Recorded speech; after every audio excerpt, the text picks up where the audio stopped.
Welcome! Today I'm showing how to activate Quick Launch into a Xiaomi Mi 10 Pro. First of all, find your settings.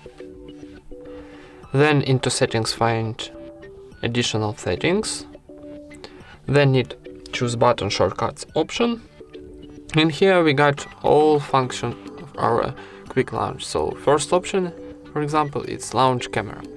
And here we got option of this Quick Launch. So we can choose double press to power key, long press to home button, long press to menu button, and another option. So choose first option and let's try. Double press to our power key and camera is open, how you can see. And that's it.